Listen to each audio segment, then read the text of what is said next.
And he took me, he said, all right. And, you know, 2 weeks later, I was on my way to India, joining the 10th Royal Hussars and having the time of my life. Wonderful sunshine, cricket, football, swimming, learning music, and the most important thing of all, wonderful chums.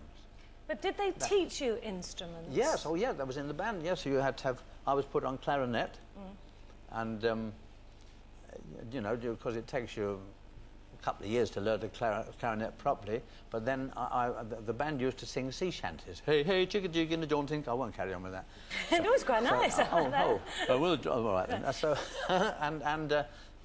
So, and they used to do that for troop concerts and all that. And I said to the bandmaster one day, excuse me, so I said, why is it nobody sings the solos when you're doing the sea shanty? He said, we haven't got anybody who sings this. I said, oh, yes, sir.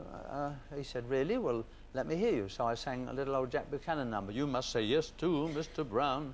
And so the very next troop concert, I was out singing You Must Say Yes to, and Hey, hey, jiggy, jiggy, and a joint, all that stuff.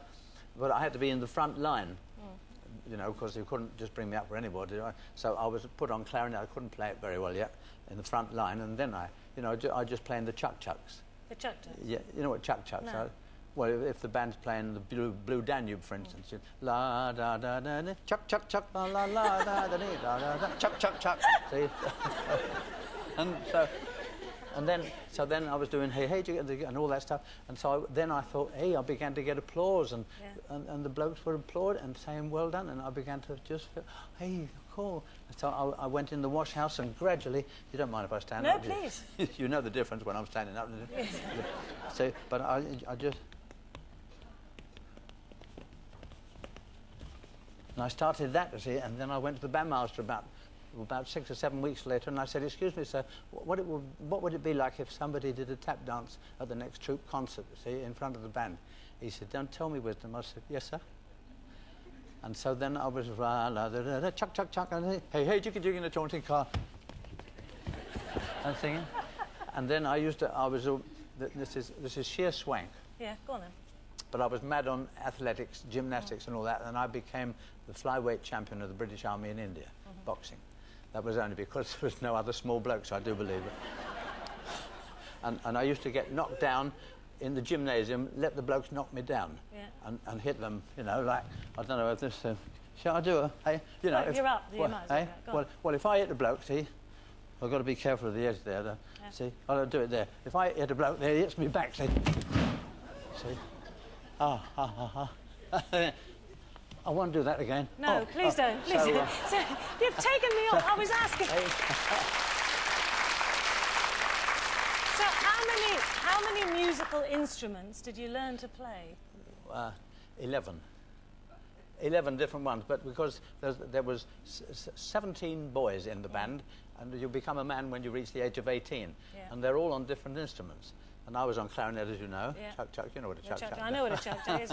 And but after a while, you become bored with the same instrument. So you borrow another bloke's trumpet, and he borrows your clarinet. Then you a bit of a trombone, and then the violin, a banjo. I was in the string orchestra, and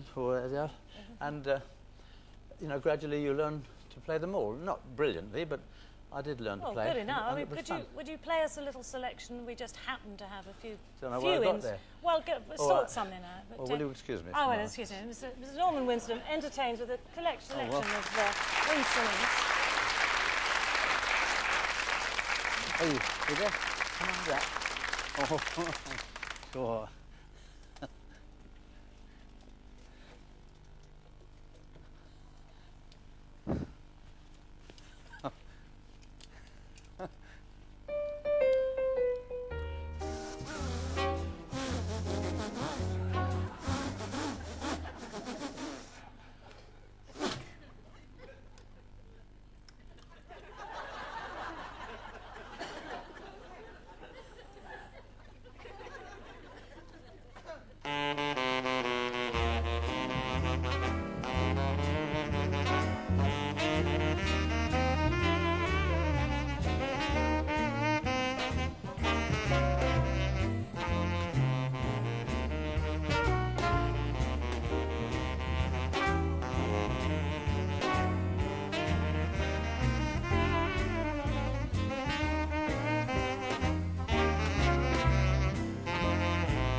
Right.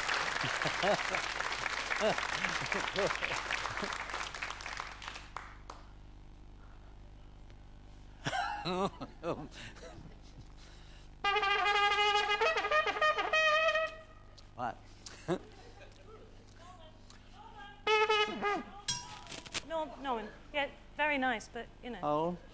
No, no, come on.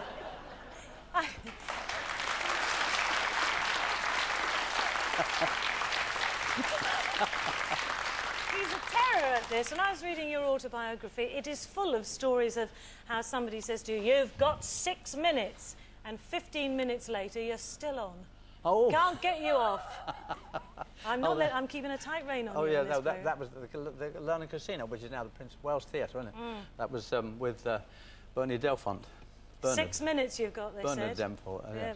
Lord Delfont. Lord Delfont, exactly. Or Bernie. Now, the comedy also started in the army because, as you said, you were doing the boxing and you used it to make people laugh, didn't you? That's right. You know, falling over and knocking about.